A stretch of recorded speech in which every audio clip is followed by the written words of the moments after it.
Fellow auto detailers, welcome to the show that features interviews with today's most successful auto detailers. This is the Auto Detailing Podcast. Here's your host, Jimbo Balaam.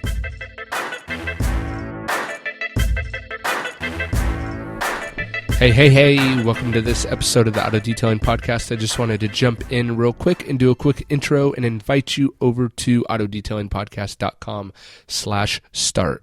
That's where I have not only developed a brand new 14-module course on how to start and grow a profitable detailing business, but I've also broken down each and every module into a separate, with the ability for you to purchase it separately, and they're uber cheap for the value packed action that you get. So I want to invite you over to autodetailingpodcast.com/start, /start, START, and at least check out the different modules that are there, because a lot of them are based off of your listener questions that I've just gotten most frequently. So instead of me kind of typing out a whole diatribe every time I get a questions asked, I've just kind of made a nice little video for you guys to digest over and over and over again. And hey, puts a little wind in my sails, and that's good for everyone. So head on over to autodetailingpodcast.com/start, and you can either choose from the whole 14 module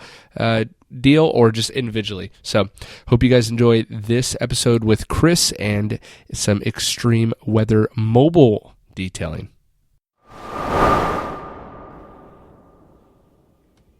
All right, welcome to episode 269 of the Auto Detailing Podcast. Today, my guest is Chris Blaisdell with Onsite Detail in Sandy, Utah. And what we're going to be talking about, this was actually Chris's idea, but we're going to be talking about mobile detailing in extreme weather. And I feel like he's in the perfect geographical location to talk about this. So, Chris, welcome to the show. Thanks for coming on. Yeah, thanks. It's a pleasure. And so I really want to get into this extreme weather detailing because I think it's really fascinating. There's actually a couple other guys that listen to the show that operate mobile detailing businesses in more extreme climates than I deal with in Southern California. But before we get into kind of the nitty-gritty of that, why don't you give us a little background on how you got into detailing, your business, and kind of that background? Okay, yeah, for sure. So my story into the detailing world is probably a little different than a lot of guys. A lot of guys, grew up around cars and did, car washes, for their parents and things like that a long time. Whereas I didn't really do that much. Occasionally I'd wash the car in the driveway, things like that, but nothing too serious, or, go to the local do-it-yourself car wash and, vacuum out the cars or whatever. But my real introduction into detailing was my brother-in-law. He actually started this company originally under the name of Onsite Car Wash. And I started working with him in 2006. And I was just doing it kind of as a job and kind of to help him out as well, because he was, getting pretty busy and needed some help. And I just developed like a real passion for it. I found it very rewarding to, take a car that someone had just, beat up and not taken care of, and then, give it all the, TLC that it needed and bring it back to life. In fact, my very first, it's kind of a funny story, but the very first detail that I did was like a raffle that he had done for like an elementary school, something like that. And it was basic. It was supposed to be a basic like wash and vacuum wipe down, but the lady who had auctioned it off for him had auctioned it off as a full detail. And the lady that won, she was the designated carpool mom of the neighborhood, and it was a minivan. And so, so first of all, he was like just warning me, this is maybe not typical or whatever, what we'd be doing, but and I was like, okay, whatever, I was willing to learn and work and whatever. But we got there and we ended up just doing the interior detail, and it took two of us over 6 hours to do. Oh my gosh. Worst possible situation. This lady said, yeah, it was literally disgusting, like almost to the point where you wanted to, go into a garbage can and vomit. But there was, Kentucky Fried Chicken and pizza, anyway, stuffed in between the seats and whatever. This lady hadn't cleaned in, she said, I think 3 years or over 3 years. So anyway, that was my introduction to the detailing world, and seeing that transition from that beginning of that car to the end. I don't know if it was that particular car, it probably wasn't, but just seeing that transition really got me into it, and got me hungry to learn more about it. And how old were you at this point? So I was probably, let's see, when I started doing that, I think I was 22 or 23. Okay. And did you have any prior experience in like cars at all, or just like what, other than him needing help, what drew you into it? Or was it just kind of a, hey, I'll test it out and see if I like it, and if I do, cool. If I don't, no big deal. Yeah, kind of like that. It was kind of like I needed a job, and he was saying, hey, come work with me. And I was like, okay, we'll do it. We'll see how this goes.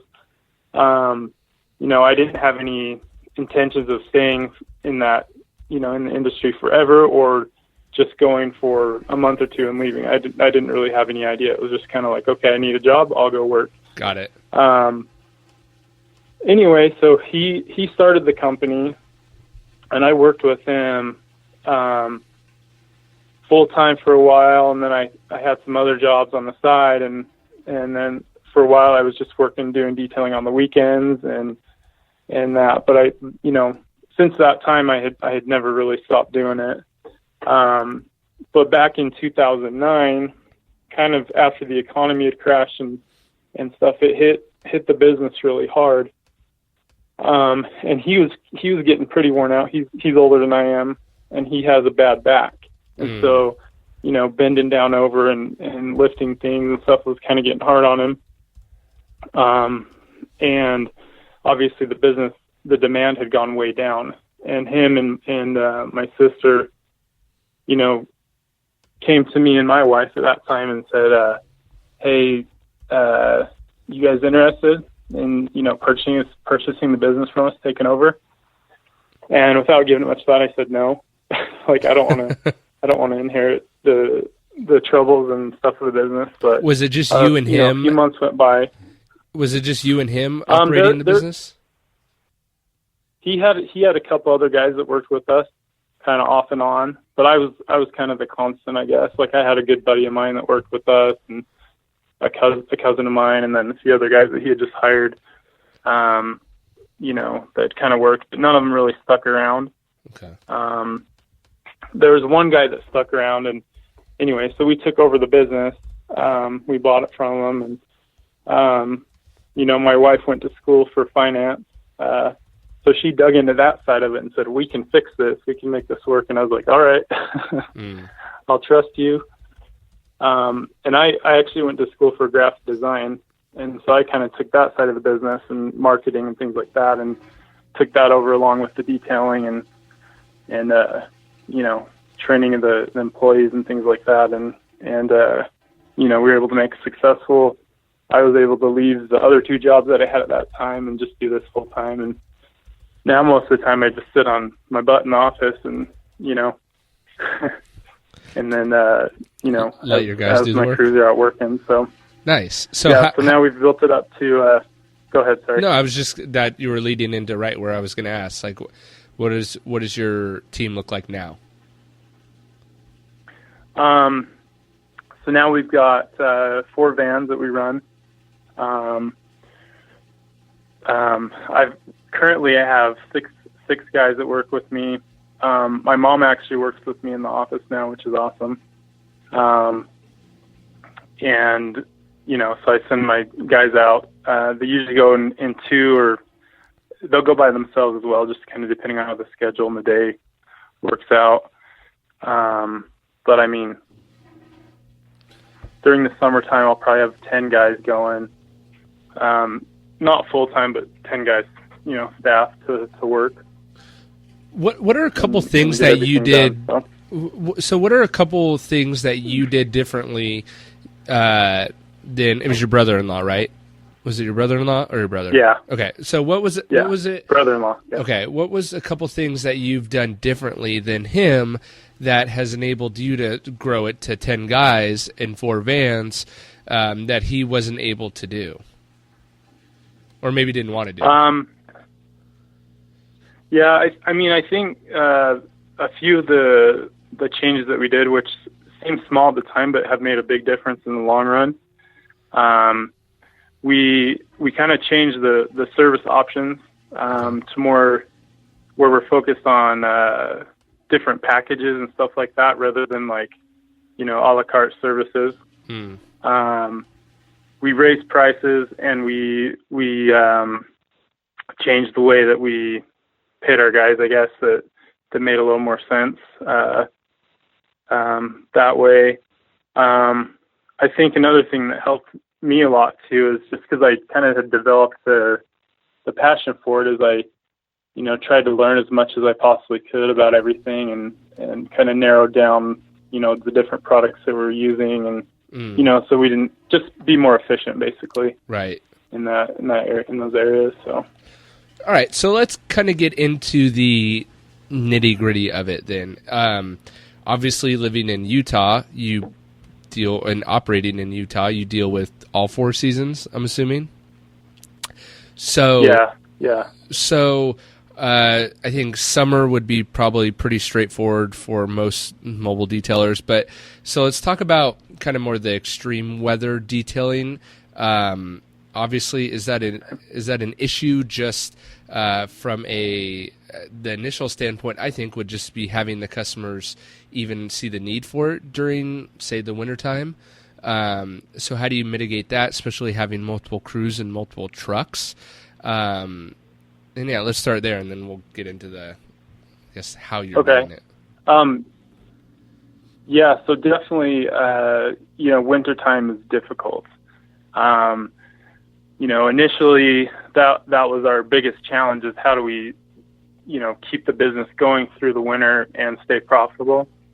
Because the business definitely slowed down a lot, not only because, like you said, a lot of people don't see the need for it, which is kind of funny in my opinion, because I think, you need to wash your car and keep it cleaner in the winter than you do in the summertime. Exactly. Or more often. Yes. Because it gets so dirty and stuff.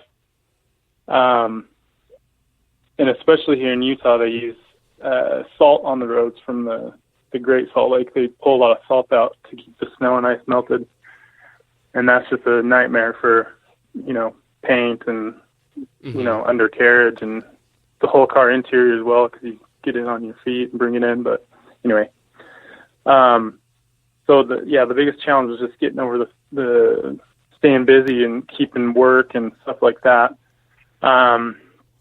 So I feel like a lot of our clients understand, that their car needs more love during the winter than it does in the summer sometimes, especially people who don't have the luxury of having, a summer car and a winter car.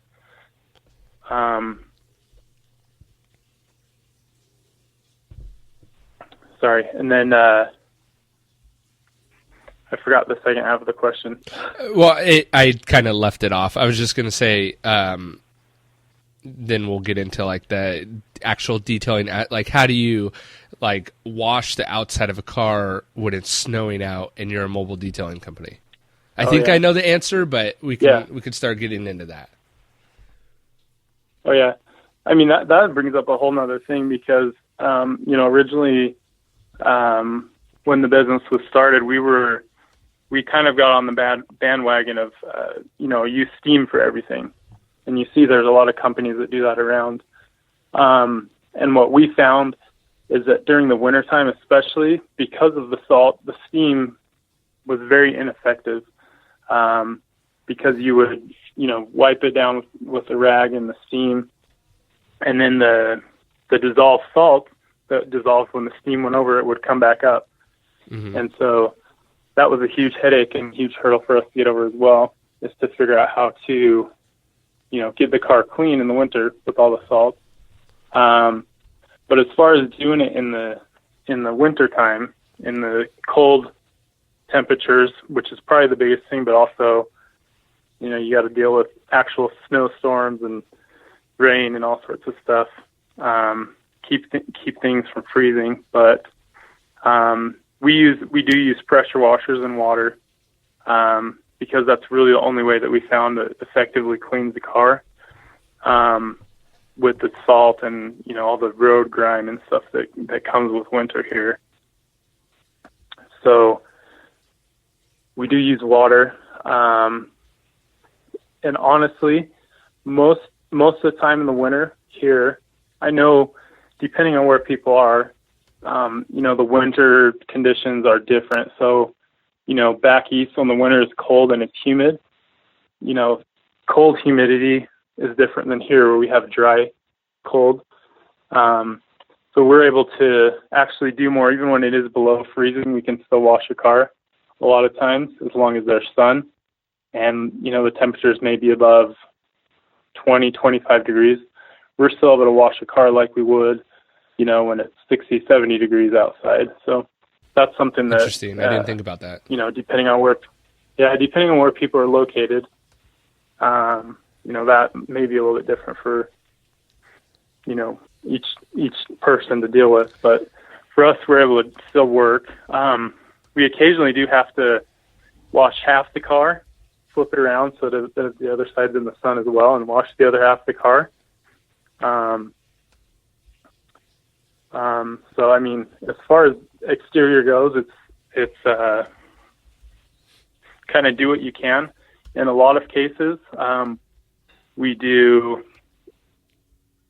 It's kind of like I don't even know if you'd call it it's not really a detail wash, but it's just really literally blast all the crap off. Mm-hmm.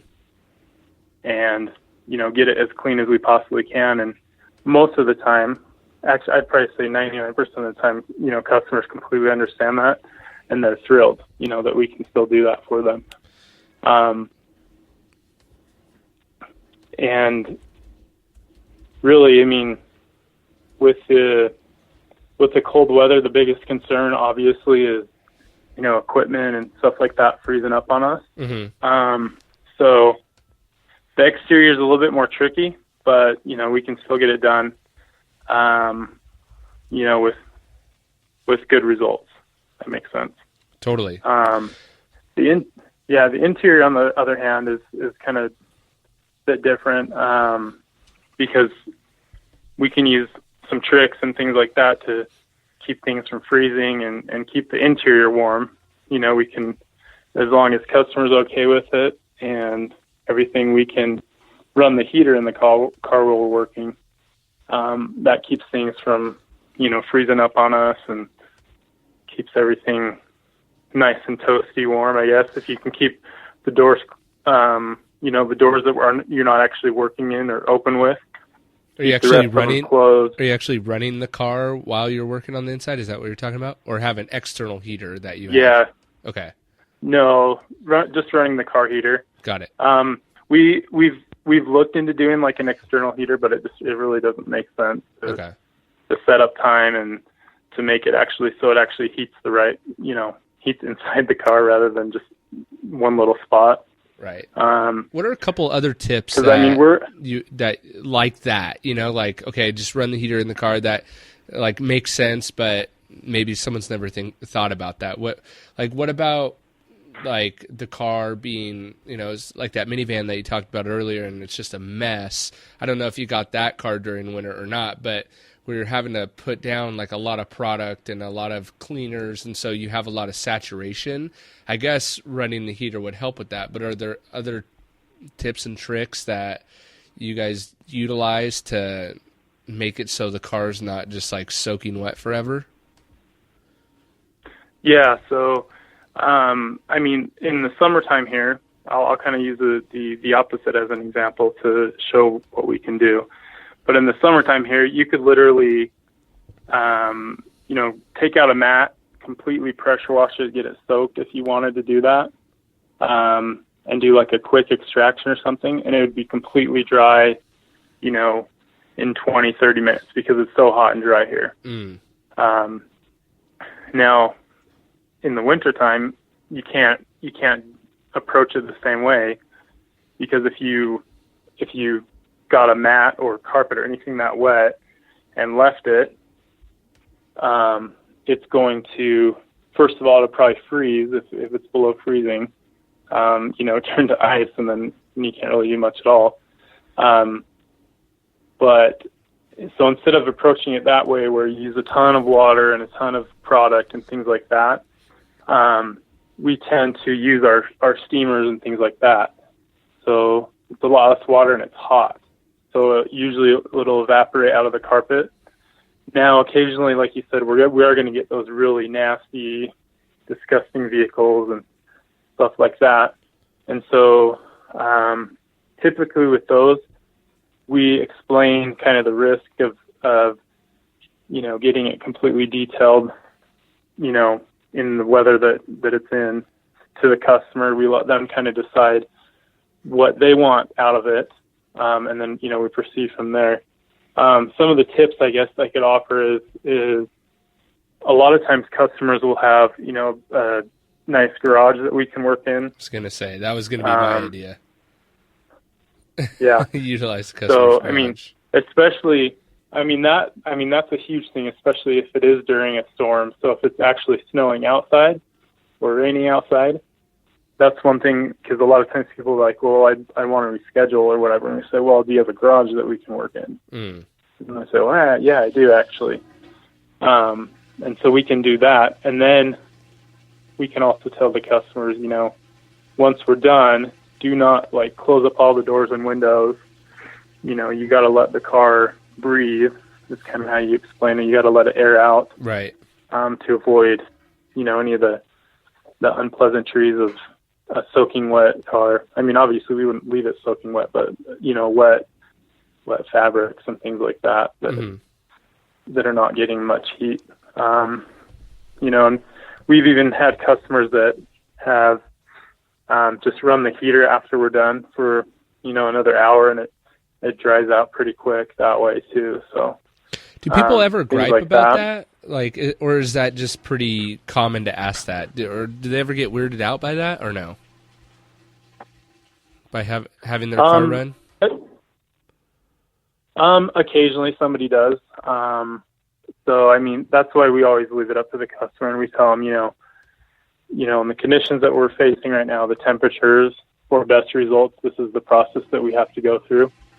Some customers don't want us to run their car because they're worried about wasting gas or whatever it is, But most people are completely understanding. Most people actually feel bad for us because we're out working in that weather, in those temperatures and things like that. Right. So we end up getting a big tip anyway because they feel so bad for us, and they're, right. They're just happy that someone would come out and do it. So right. But what I found, as long as you communicate with the customers and just let them know the situation and kind of what you're facing, that they understand and they'll be reasonable with you. Of course, you're always going to run into the unreasonable people that sure. Probably won't be happy with anything, but for the most part, I found customers actually are thrilled, when it's done, even if it's going to take a little bit longer to dry out, or we weren't able to, like I said earlier, we weren't able to do, a perfect wash on the outside or whatever. They understand, and they say, do what you can do. And, just kind of leave it at that. But. Are there any special chemicals that would be different that maybe you either use during the winter that you don't use during the summer, or vice versa, that maybe wouldn't be used in, say, just regular weather like I have pretty much year round? Are there any certain chemicals that you use, or is it pretty much all the same as as regular detailing chemicals? So it's pretty much the same. And this actually came up with a customer maybe 2 or 3 weeks ago. He was like, well, don't you have really high-end chemicals that won't freeze and won't do this? And I said, we had to explain to him that, most of the chemicals that we use and most chemicals that are out there are water-based. And what does water do when it gets, below freezing? It freezes. So, we don't really use anything, unless he wants his car wash, and like antifreeze or alcohol or something, but obviously that's not going to be good for it. Right. So we, instead of like trying to find these, special chemicals and things like that, we pretty much use the exact same stuff that we'd use during the summer. It's just more in the way that we treat the chemicals and the products and how we handle them. Whereas in the summertime, or when it's good weather, you can bring out all your chemicals at once. You can set up your different people use like a detailing table, or have got the belts or whatever. Mm-hmm. You kind of have to keep the products and stuff where they're going to stay warm. So if you're running a heater in the vehicle, you can leave them there, or you can leave them we leave them in our van most of the time. And then we just pull the ones out that we're going to be using, for the next step of the detail, mm-hmm. rather than pull them all out and then come back to them and, they're halfway frozen, they're turned into slush. And right. A lot of the products, they're ruined once they're frozen. You can't like thaw them out and reuse them again. So right. It's more in the way that you handle them and you treat them and rather than different special chemicals for the winter. And, if there is something out there, I'd be happy to try it out and see how it goes. Yeah, I have no idea. I've never come across that. So yeah, maybe there is someone that's listening that has that. I have no idea. Do you have a shop? I know you said that you have an office and that you spend more time there, but do you is that connected to a warehouse, or are you looking at incorporating that as an option? Yeah. So I'll go back and give a little bit more history, but when we first took over the business, we ran everything from our home. So it was out of our garage and everything like that, and that's where we parked the van. We had 2 vans at that time. That's where we parked them, in my driveway and one in the garage. But now we've moved into it's like an office warehouse space. So we can park all 4 vans inside during the winter. That was one thing that we had to do, when we didn't have the garage space for more vans. Every single night when we were done, we had to empty out the water tank. We had to pull out all the chemicals, like the carpet extractor, steamers, everything like that. We had to pull out of the van because if we left it overnight, we would come back to it and it would be, frozen solid, and obviously you can't do any work. At this part of the show, for some reason, we got cut off. Skype completely cut me off, so let me piece in our continued conversation here. All right. So go ahead. All right. So, yeah, like I was saying, there is, you can't leave things where they'll be frozen. You can't use them, obviously, if they're frozen. And then the time that it would take for everything to thaw out, that's your whole day right there. So, right. So now, like I said, now we've got the office shop area, which is also nice to kind of be separate home and work. Right. So when I'm done working, I can be home and, even though I still do it sometimes, but I don't have to necessarily be worrying about answering emails and stuff that come in and, worrying about that stuff. But anyway. Right. So yeah, so we've got a shop space. We don't actually have approval from the business park that we're in to do the details and washes here at the shop. Got it. Even though technically we have the space. Originally that was kind of the idea, but through a bunch of bureaucracy and stuff from the city and whatever, we just decided not to do it. It was more of a hassle than just to, keep mobile only going. So, I mean, I guess that is a possibility if someone does have the space, they could have customers bring the cars in during the winter and still do the mobile, right? When the weather's good. And I know there are guys out there who do that. So, what? But I also know there's a lot of guys who completely shut down in the wintertime. Right. They're closed, depending on where they're closed for a few months out of the year, which is crazy to me to think that you could shut down your business for months and still, be profitable. And I don't know. For me, I couldn't accept that. So right. Yeah, it seems crazy to me too. I don't know. I don't know. I guess that would be another good episode to have because I have no idea what that would look like either. Yeah. Yeah. What tips would you give someone who's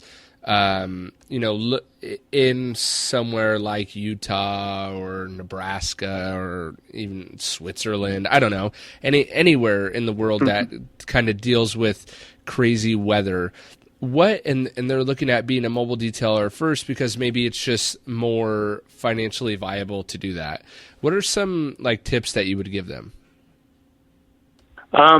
First and foremost, I'd say that, if you are planning on doing that, or if you already are doing it, make sure that you've got, proper clothing and stuff like that when you go out to work. There's a few times when I was caught out in the cold and I had gotten my shoe wet or my boot wet or my glove wet and I didn't have an extra pair. And so, I finished the day with a frozen hand or a frozen foot. So I think that's first and foremost, just make sure that you're prepared, for whatever conditions you're in. But other than that, you've kind of got to have a thick skin too for working in those conditions. I've had some guys that I've hired that just couldn't handle, that kind of work, and they, they were straightforward with me and said, I can't do that, and right. That's fine. It's not a good fit, obviously. Right. But just make sure that it's something that, you can do, or, if you have employees that they're able to do, before you, spend a lot of time and money investing into, getting things set up. I don't know, I kind of compare it to somebody who, likes winter sports and things like that. Right. Someone who goes snowboarding or skiing or whatever, they can handle that being out in the cold, and occasionally it's windy as well, which just adds to the level of discomfort and everything. Just make sure that you can handle it. And then I guess third, I'd say maybe make sure that you know the clientele that you're going to go after in those types of conditions. That's one thing that we face here. A lot of people do have the attitude of, I'll just wait till spring to get my car detailed. And we get slammed that time of year because people wait all winter long to get their car washed or to get it detailed. And, right. and it's crazy. It's just the mentality though that people have because they think, oh, I'm going to get it all nice and clean and, smelling great. And then I'm going to go drive it through the slushy snow and it's going to be, before I even, get to my next place, it's going to be dirty again. Right. So I'll just wait, which, obviously, like we said earlier, destroys the paint and the, the interior, anything really on the car that stuff sits on can get ruined that way. So right. Anything I'm missing that you wanted to really talk about or kind of bring up that I haven't asked? I guess the only other thing, and this we don't really have to get into, because like you said, a lot of people, most guys have to deal with this, but just the opposite of cold is heat, during the summertime. Right. Whereas some places probably where you're at has pretty got, a temperate climate year round and temperatures go up and down, but not to the extreme. Like, whereas here, the wintertime, some days it's literally like 5 degrees outside. and then in the summertime it's 105 degrees or more. So the opposite, or the same thing applies to the opposite. Be prepared. Know what you're up against. One of the biggest things in the summer is bring water. Yeah. I guess I don't know why when I think extreme weather, I'm glad you brought up heat too, because I don't know, for some reason my brain, when you're saying extreme weather, I'm just thinking about like extreme cold. Yeah. But I'm glad you brought up the heat as well, because it's important. And it is extreme as well. Yeah. And that's, same thing, like you said, though, when I was thinking extreme originally, I thought, cold weather, because I had seen some guys online talking about how they're detailing through the winter and stuff, and they're saying, oh, it's 40 degrees here. And I was almost laughing, because I said, that's not winter. That's nice to us, especially this time of year. Right, yeah. Like we would love that. We'd take our jackets off and, right. We'd go to town. But, so, and I know there's other guys that have been on your show before, and that I've talked to, up in Canada and things like that. And, they've got longer winters and probably colder temperatures and things like that. And I know that, there's mobile guys everywhere. Right.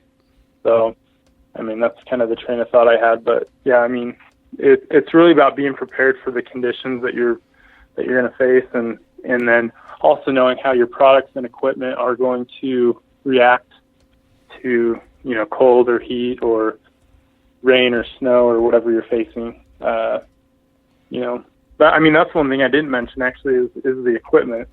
Kind of the same logic with the products. You don't want to leave them out. Same thing with the equipment. You don't want to have an extractor that's full of water and, sitting out in the freezing cold until you're ready to use it. You want to keep it in your van or your trailer, whatever you're using. Great point. Keep it warm. And then when you're ready to use it, pull it out. When you're done with it, put it back, Right. Don't leave it sitting out. Do you keep your van running the whole time then to keep it warm, or just being out of the elements is enough? It really depends on the conditions that we're in. So there are some times that we do keep the heater going, the van on. And that's one reason why we have vans instead of a trailer or a truck. Because with a trailer, you can't really keep it heated very easily. With the truck, unless you've got a shell on it or something, it's usually exposed, to the elements of the cold or whatever. So, that's another reason. That's another thing to consider too is what kind of vehicle or trailer or whatever you have, is it suitable for the conditions that you're in, or will be in. So, I love it. If people want to, I think we hit it pretty hard. I like it. So if people want to connect with you, I think there's a little. I wish I would have thought about heat a little bit sooner, because I honestly just wasn't even thinking about that at all. But if people want to connect with you, say there's another detailer in another part of the country that deals with more extreme weather, or a guy looking to get started and they want to just kind of reach out and pick your brain, how could people reach you? So best way is either probably via Facebook or just direct email. Find our website, so you can, Google or search for Onsite Detail Utah. We'll pull up the website, has a link to all our social media, things like that. And that all gets run through me, so I'll see that. So that's probably the best way. Anything like that, I'd be willing. And, I do talk to guys occasionally about different things, and so, if you've got questions or comments, or if you have something for me to help me, to do our work better, let me know. I'm open to it. So heck yeah, that's what I'm really trying to do with this kind of community that has developed through this podcast and through Facebook specifically, is just like, I enjoy helping guys out, but one thing recently that I've really enjoyed to watch is like other guys helping other guys. And like where I'm completely removed from the situation, but I'm the only common denominator between like two different people. It's incredible. So I hope guys do reach out to you and do that. Yeah. Well, yeah, I definitely love that as well. And I'm sure, people, and I've heard you talk about it and other people talk about it on their shows or their videos or whatever about, they may not know everything and they don't know everything, and, they're not the end all expert on everything. And so they're willing to learn and grow. And I mean, I feel the same way. That's one thing I love about, your show and other guys' shows and videos. They share what they know, and people are willing and open to comment and uplift each other. And I mean, that's another thing I love about the IDA. I joined that last year, and I mean, just the stuff that I've learned through that has been awesome, running a business wise and detailing wise, and just being, like you said, part of a community, I guess, that cares and wants the best for the industry as a whole. So, love it, man. Thanks for coming on the show. Yeah, thanks for having me. It's been great.